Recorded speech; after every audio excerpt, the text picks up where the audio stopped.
Shalom, teman-teman yang dikasihi Tuhan. Shalom, shalom. Ya, saya melihat bahwa tema untuk Full Gospel itu His banner over us is love. Panjinya di atas kita adalah kasih. Kemudian kita kasih subtema yaitu pursue love, yaitu mengejar kasih, kejarlah kasih. Jadi sebetulnya firman ini nanti untuk saya sendiri. Kita baca di Lukas 10 ayat yang 25 sampai 28 ya.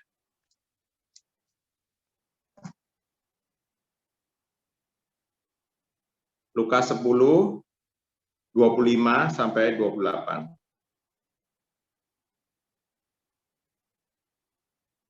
Sebelum kita baca, kenapa kita harus mengejar kasih? Apa pentingnya sih? Apa utamanya? Sehingga kita harus mengejar kasih. Jadi pada suatu kali berdirilah seorang ahli Taurat untuk mencobai Yesus. Katanya, "Guru, apa yang harus kuperbuat untuk memperoleh hidup yang kekal?" Apa yang harus kuperbuat untuk memperoleh hidup yang kekal? Jawab Yesus kepadanya, "Apa yang tertulis dalam hukum Taurat? Apa yang kamu baca di sana?" Kemudian orang itu menjawab, "Kasihilah Tuhan Allahmu dengan segenap hatimu, dan dengan segenap jiwamu, dan dengan segenap kekuatanmu, dan dengan segenap akal budimu, dan kasihilah sesamamu manusia seperti dirimu sendiri." Kemudian kata Yesus kepada jawabannya itu benar, perbuatlah demikian maka engkau akan hidup. Kemudian kalau kita baca lagi di Markus 12 ayat yang ke-28 sampai yang ke-31, itu hampir sama sebetulnya isinya. Lalu seorang ahli Taurat mendengar Yesus dan orang-orang Saduki bersoal jawab dan tahu bahwa Yesus memberi jawab yang tepat kepada orang-orang itu. Datang kepadanya dan bertanya, "Hukum manakah yang paling utama?" Kemudian 29 jawab Yesus, "Hukum yang terutama ialah, dengarlah hai orang Israel, Tuhan Allah kita, Tuhan itu Esa.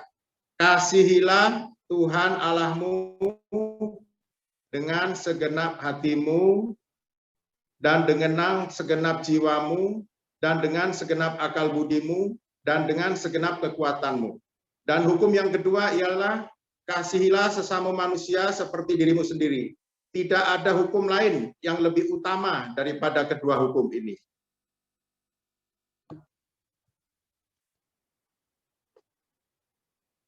Kemudian kita coba baca lagi di Matius 22 ayat yang 40.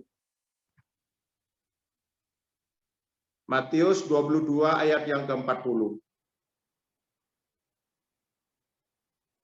Yang perikop B ya.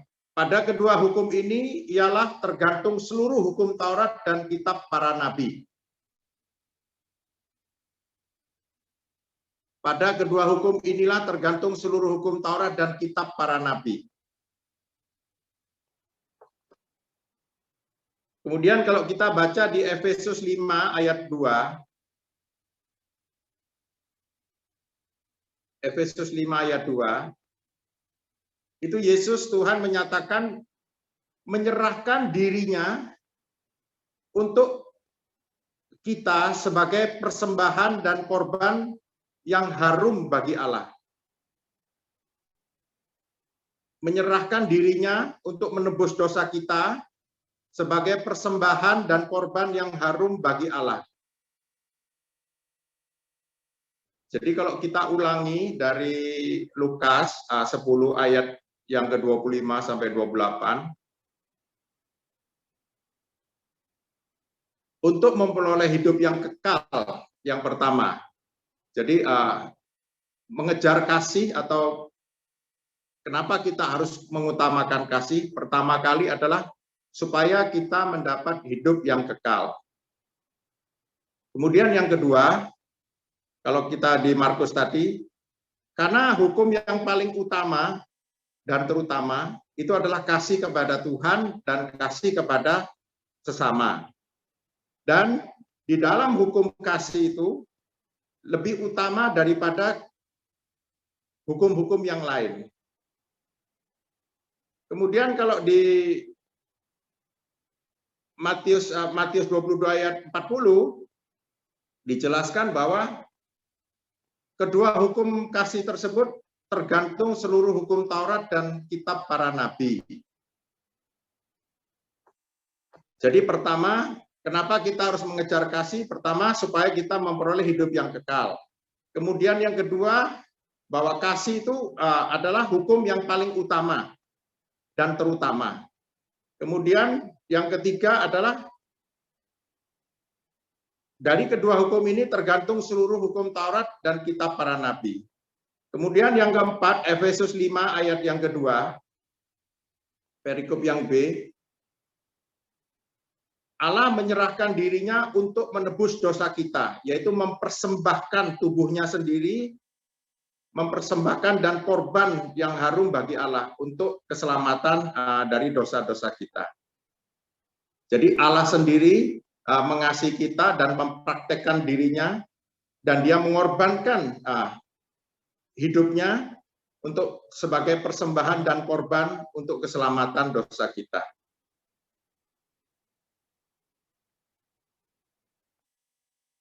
Kalau kita lihat lagi di Lukas 10 ayat 25-28, kasihlah Tuhan Allahmu dengan segenap hatimu, dengan segenap jiwamu, dengan segenap kekuatanmu, akal budimu. Wah, kelihatannya kan sangat serius sekali ya, kita harus mengasihi Tuhan ya, dengan segala roh, tubuh maupun jiwa. Karena Allah mempersiapkan kita untuk kita dijadikan mempelainya nantinya.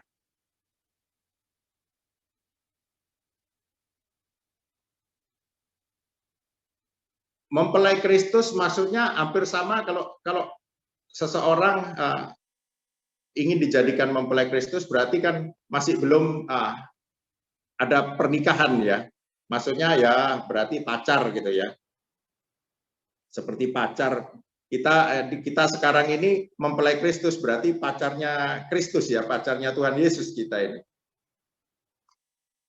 Kalau saya ingat-ingat saat kita sedang pacaran dulu, kelihatannya apa yang diinginkan segenap hati, segenap jiwa, segenap kekuatanmu, akal budimu tuh memang banyak kita lakukan ya pada saat kita dulu sedang berpacaran ya.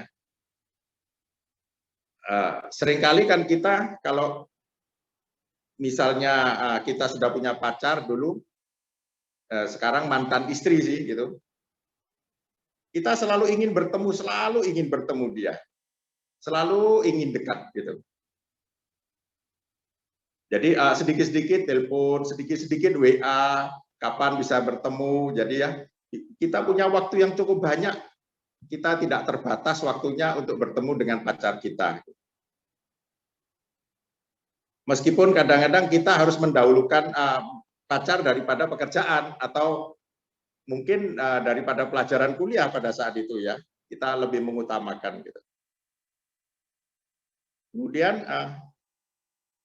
banyak dari kita kalau kita punya pacar tuh lebih banyak memikirkan pacar ya daripada yang lain ya. Jadi misalnya pagi, siang, malam yang dipikirkan adalah pacar kita gitu. Lebih fokus ke pacar daripada ke yang lain kadang-kadang. Kalau kita sungguh-sungguh mengasihi pacar kita. Meskipun kita sibuk, kita bisa tetap mengalihkan pikiran kita, bisa mengingat selalu ke pacar kita. Kemudian seringkali kita bisa mengingat selalu perkataan dari pacar kita. Apa yang pernah dibicarakan, apa yang pernah dikatakan, kok selalu kita nih bisa mengingat gitu ya. Jadi meskipun kadang-kadang pacar kita sendiri sudah lupa pernah mengatakan kepada kita, gitu. Tapi kita bisa ingat gitu. Tidak seperti setelah pacaran, setelah menikah, kadang-kadang Dikasih tahu hari ini, besok sudah lupa. Harus tanya lagi, kemarin kamu ngomong apa gitu ya. Jadi kadang-kadang ya, kita melakukan hal seperti itu. Tapi pada saat pacaran kita bisa ingat semua. Mungkin tahun lalu kamu ngomong gini, 2 tahun lalu kamu ngomong gini, 3 tahun lalu kamu ngomong gini, semuanya bisa teringat. Itu yang saya alami sendiri juga. Lalu pada saat kita punya pacar, seolah-olah kita nih selalu siap diminta kapanpun, kapan kita diminta hadir selalu siap. Tanpa harus menawar lagi, kita bisa mendahulukan pacar kita. Kita tidak peduli itu harus ada pekerjaan yang lain, kalau perlu ditinggalkan, diganti harinya, kalau perlu kita harus menemui pacar kita. Karena kita menganggap lebih utama pacar kita daripada yang lain. Karena kita lebih mengasihi dia dan karena kasihnya kita kepada pacar kita sehingga kita mengutamakan dia. Jadi selalu bisa. Tidak ada kata nggak bisa. Jadi serba bisa, saudara. Kalau untuk pacar kita serba bisa. Kita tidak pernah menawar juga. Sedangkan kalau sudah kita menikah, seperti saya alami sendiri, kadang-kadang kita masih nego kepada istri. Besok aja ya, kita masih capek hari ini, saya capek sekali. Jadi kadang-kadang kalau pada sudah menikah bisa berubah kita. Gitu. Tapi kalau saat pacaran, kapanpun siap kita. Capek pun kita siap. Gitu. Jadi selalu ready maksudnya. Dipanggil selalu standby. Tidak pernah kita, maksudnya selalu konsentrasi saat dipanggil oleh pacar kita. Misalnya sering yang saya alami sendiri kalau saya setelah menikah ya, saya kadang-kadang kalau santai di rumah nonton TV gitu ya, kadang-kadang istri saya manggil itu saya tidak dengar, saudara. Jadi kadang-kadang tidak dengar saya.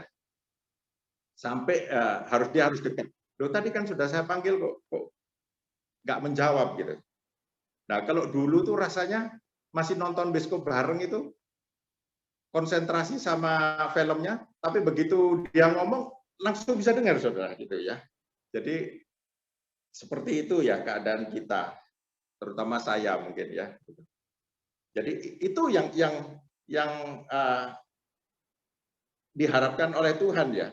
Jadi mengasihi itu segenap hati, segenap jiwa, segenap kekuatan, segenap akal budi.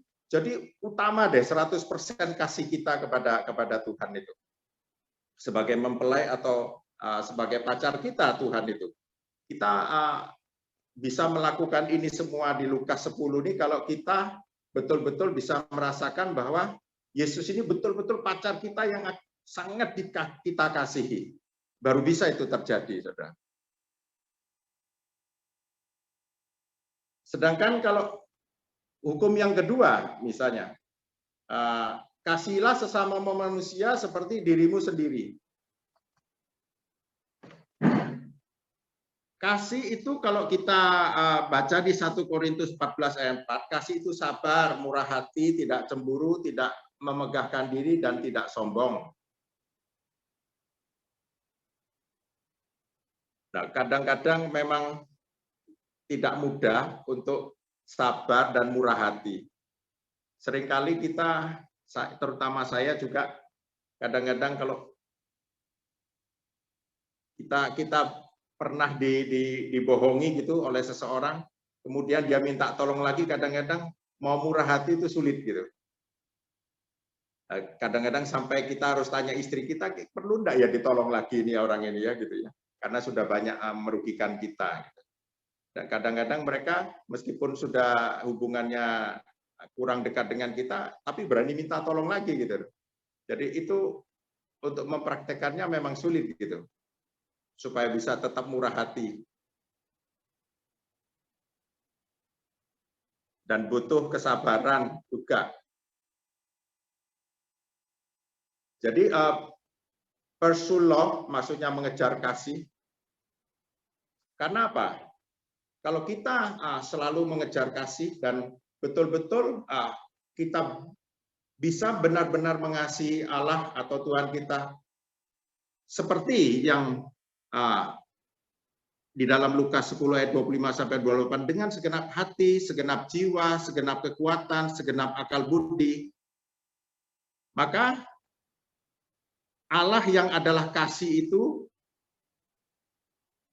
bisa berada dalam hidup kita. Jadi Allah adalah kasih, dan barang siapa tetap berada di dalam kasih, ia tetap berada di dalam Allah dan Allah ada di dalam kita.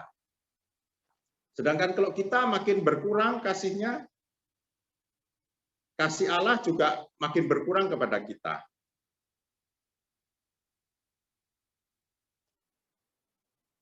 Seringkali arti mengasihi Tuhan itu kan, selain kita mencari Tuhan, arti mengasihi Tuhan banyak yang menginterpretasi, memikirkan bahwa kalau kasih Tuhan itu berarti kita harus melayani Tuhan deh. Itu sudah cukup.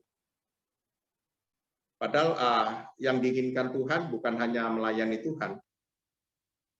Karena banyak yang dikatakan dalam firman Tuhan juga di Markus 12 ayat 33, mengasihi Tuhan dan sesama jauh lebih utama daripada semua korban bakaran dan semua persembahan, termasuk mengasihi Tuhan lebih penting daripada pelayanan.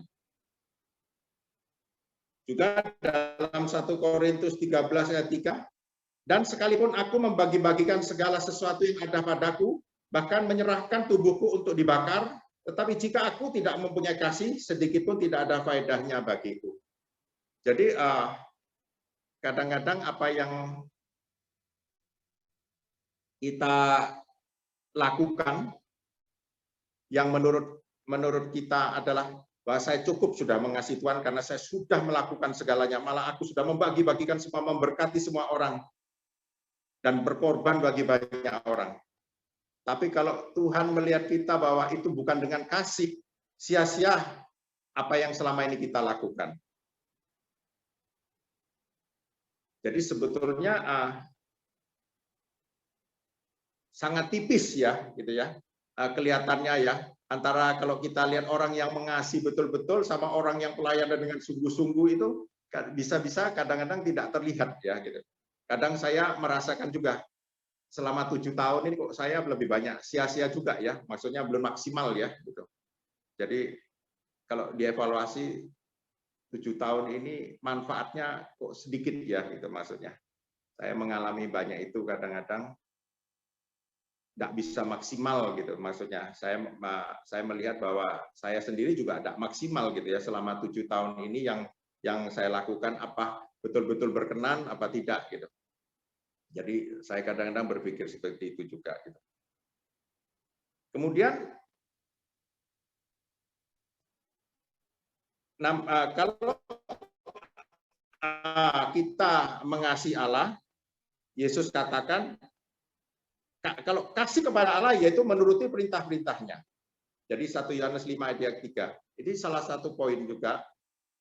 Sama kalau kita saat kita berpacaran, yang seperti saya alami juga, apapun yang dikatakan, apapun yang dimintakan, kita selalu melakukan gitu.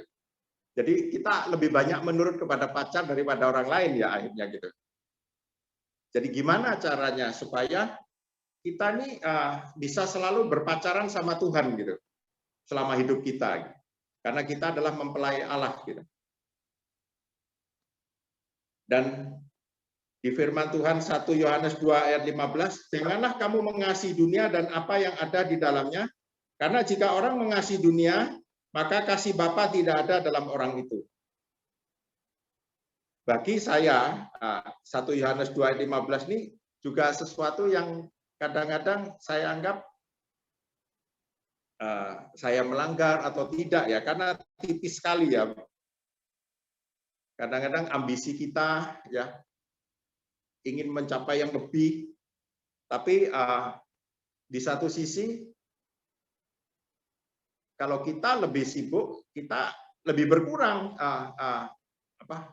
persekutuan dengan Tuhan kita, dengan pacar kita, gitu. Itu konsekuensinya. Kadang-kadang bisa kita lupa juga, gitu. Kalau misalnya saya seringkali kadang-kadang begitu sibuknya hari itu sampai malam sekali. Akhirnya di saat itu juga jam doa yang sudah rutin bisa tidak rutin gitu maksudnya. Jadi yang biasanya harus jam 7 malam bisa kelewat karena kesibukannya kita. Gitu. Padahal kalau kita masih pacaran, kerja pun bisa ditinggal ya. Jam 7 persis kita bisa datang ke orang yang kita kasihi gitu. Jadi itu yang membuat kadang-kadang kita ini, saya ini belum berkenan gitu. Banyak yang belum berkenan gitu. Apakah kita ini sudah betul-betul mengutamakan Tuhan, betul-betul mengasihi Tuhan dengan segenap hati, jiwa, kekuatan, dan akal budi. Jadi mengasihi betul-betul dengan hati, betul-betul melekat. Karena dengan segala kekuatan, baik dalam roh maupun jiwa dan tubuh. Karena kalau betul-betul kita bisa, benar-benar bisa kita mengasihi Tuhan kita, dengan segenap hati, jiwa, kekuatan, dan akal budi, betul-betul mengasihi di dalam Tuhan, maka menurut firman Tuhan, di dalam kasih tidak ada ketakutan. Kita tidak akan pernah khawatir lagi. Sedangkan kita masih sering khawatir gitu loh, dengan keberadaan di lingkungan, kadang-kadang ada berita yang tidak baik, ya. Kadang-kadang ada berita di Amerika yang sekarang orang Asia sedang diganggu. Kadang-kadang saya juga berpikir gimana ya anak saya yang ada di sana gitu nantinya gitu. Jadi masih banyak was-was, cemas-cemas gitu maksudnya ya. Karena kalau betul-betul bisa melekat kasih Tuhan kepada kita dan kasih itu sempurna di dalam hidup kita, kita tidak ada ketakutan. Contohnya seperti Stefanus yang pada saat itu diadili, kemudian dilempar batu, tapi Stefanus pada saat itu tidak takut sama sekali. Malah dia menyerahkan nyawanya sambil mengatakan kepada Allah, terimalah rohku Tuhan. Gitu. Jadi kalau kita pelajarin di para rasul-rasul Kristus itu, hidupnya pada saat akhir hidupnya itu semuanya tidak enak, saudara. Semuanya mati dengan tidak baik, tidak enak. Tapi tidak ada rasa ketakutan semua bagi mereka. Karena mereka betul-betul mengasihi dengan kesempurnaan kepada Tuhan.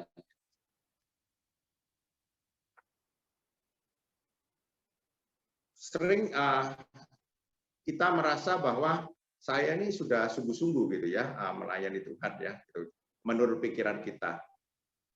Tapi kalau kita baca juga di Wahyu 2 ayat 4, Yohanes pernah mengatakan kepada jemaat di Efesus, saya tahu kamu sudah tekun, saya tahu kamu menderita untuk saya, untuk Allah, dan tidak kenal lelah. Tapi yang disayangkan oleh Yohanes pada saat jemaat di Efesus, tapi kamu kehilangan kasih yang mula-mula, kasih yang sesungguhnya kepada Tuhan, sehingga kamu maksudnya jatuhnya sudah sangat dalam. Jadi kalau saya boleh koreksi saya sendiri juga, bahwa memang kita ini harus betul-betul menjadikan Tuhan Yesus itu betul-betul mempelai pacar kita beneran yang betul-betul kita kasih gitu, sampai kita bisa mengalahkan yang lain gitu. Jadi termasuk pekerjaan kita, termasuk apapun juga deh, kita bisa mengalahkan karena kasihnya kita kepada Tuhan ini. Itu yang kalau kita baca di Lukas 10 ayat 25 sampai 28, seperti itulah yang bisa memperoleh hidup yang kekal gitu. Karena kalau enggak, kita tidak bisa betul-betul mengasihi Tuhan Yesus. Pasti banyak godaan atau banyak gangguan. Gitu. Jadi bagaimana caranya bisa mengasihi Tuhan Yesus sebagai pacar kita yang betul-betul kita kasihi. Dan saya juga banyak belajar juga, dan saya juga seringkali masih gagal gitu ya. Sehingga saya menganggap saya sendiri pun masih harus terus berusaha supaya bisa menjadikan Tuhan Yesus itu betul-betul mempelai yang saya kasihi 100% daripada yang lain. Saya pikir itu Pak Halim, saya kembalikan kepada Pak Halim. Terima kasih. Iya, puji Tuhan, kita beri tepuk tangan tuh Pak Budi. Luar biasa, kejar kasih. Ya, itu mengingatkan kita ya waktu pacaran, benar ya Pak Budi ya. Luar biasa ya. Saya kerja, terus kuliah, ini Pak Indra nggak ada ini, dosen saya ini. Ya, kuliah, terus biasanya malam minggu kan mesti kita pacaran ya. Harus masuk, nggak bisa absen. Waduh, setengah mati tuh karena Pak Indra nggak datang nih dosen saya nih. Jadi malam minggu tetap harus masuk, nggak ada pelajaran, cuma di perpus saja absen. Nah itu. Tapi ya sudah pulang malam ya tetap ngapel aja. Jadi memang tidak kenal waktu. Demikian juga kita waktu pertama kali mengenal Tuhan, luar biasa kan mesti ya, cinta mula-mula ya. Firman Tuhan tiap hari saya baca terus ya. Coba bayangkan tuh saya baca firman, kerinduannya luar biasa. Di sekolah, kuliah, jam istirahat saya baca firman Tuhan. Dan tiap hari itu saya telepon Pak Daniel tuh, tiap malam telepon, konseling, tanya terus itu. Jadi sangat kerinduannya, jatuh cintanya kayak begitu. Ya, sekarang malam ini kita mesti cek diri kita, apakah kita masih enggak dengan Tuhan, cintanya kayak begitu, atau sudah mulai ya kehilangan kasih mula-mula, firman Tuhan bilang itu ya. Nah ini malam ini mengingatkan kita untuk mengejar kasih itu. Gitu. Ya mungkin Pak Bena bisa berikan wejangan lagi Pak.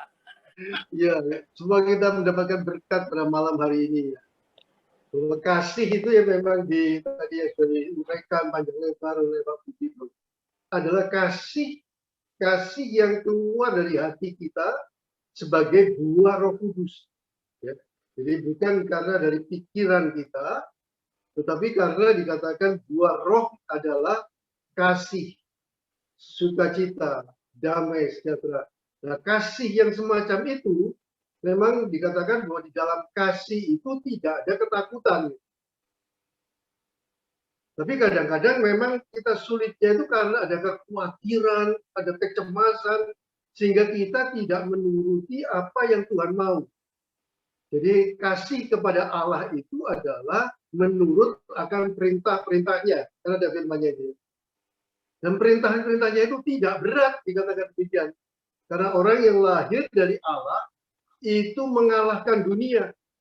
Dan inilah yang mengalahkan dunia itu iman kita. Tapi benar-benar kita harus mengejar itu karena kita harus mengalahkan ketakutan kita, mengalahkan kecemasan kita, pertimbangan-pertimbangan kita, sehingga kita akhirnya tidak menuruti apa yang Tuhan mau. Sebagai contoh, tadi Pak Budi sudah memberikan contoh tentang Stefanus. Ada contoh di mana beberapa orang Kristen itu kan yang ditangkap, dimasukkan dalam gudang oleh tentara-tentara komunis itu, dan mereka diancam. Mereka kalau mau selamat, mereka bisa keluar dari gudang itu dengan melewati gambar Tuhan Yesus. Dan gambar Tuhan Yesus, barang siapa yang menginjak-injak, meludahi, dia akan keluar dengan selamat. Kalau yang tidak mau menyangkal nama Yesus, dia akan ditembak mati. Jadi mereka ini kan mengambil suatu keputusan yang sulit, saudara. Jadi ini kan bukan satu antara pilihan A dan pilihan B, tapi ini pilihan antara hidup dan pilihan mati, saudara. Dan ini memang berat. Kadang-kadang kita belum diperhadapkan dengan mati dan hidup saja. Kita kadang-kadang karena ketakutan kita, kecemasan kita tidak menuruti apa yang Tuhan mau, tapi menuruti maunya sendiri. Gitu. Jadi saya kira masing-masing kita punya contoh. Nah, ternyata orang-orang ini setelah mereka berdiam berapa lama, mereka pada menangis, saudara. Mereka pada menangis. Udah satu persatu mereka keluar. Yang pertama menginjak, kemudian meludahi, dan keluar dengan selamat. Demikian juga yang nomor 2, nomor 3. Tapi yang terakhir ini, nomor 4 ini, saudara. Ketika dia ada di samping daripada gambar Tuhan Yesus, dia bawa gambar itu ke dadanya. Dan dia lap segala ludah daripada 3 teman-teman yang lain itu. Dan dia katakan, Tuhan Yesus, apapun yang terjadi, aku serahkan hidupku padamu karena aku mencintaimu. Dan saudara-saudara, kita tahu hasil akhir itu. Ketika dia keluar, terdengar beberapa tembakan. Ternyata yang ditembak bukan dia, saudara. Tapi 3 orang itu yang ditembak oleh para komunis karena dianggap sebagai pengkhianat. Jadi ternyata orang komunis itu juga menghargai suatu keyakinan, saudara. Apalagi Tuhan Yesus. Dan di sini kalau kita mengejar kasih, ayo kita belajar sama-sama. Banyak kekurangan kita ini. Karena satu hari itu kan banyak permasalahan. Kita kadang-kadang ada ketakutan, kecemasan, pertimbangan macam-macam. Sehingga kita menyangka, oh enggak lah, enggak apa-apa ini. Saya lakukan yang begini saja. Nah, ini tentunya saudara kita harus belajar. Kejarlah kasih itu. Sehingga kita boleh bertumbuh. Dan pada saatnya Tuhan Yesus, Allah Bapa berkata, inilah anakku yang aku kasih. Kepadamulah aku berkenan. Amin.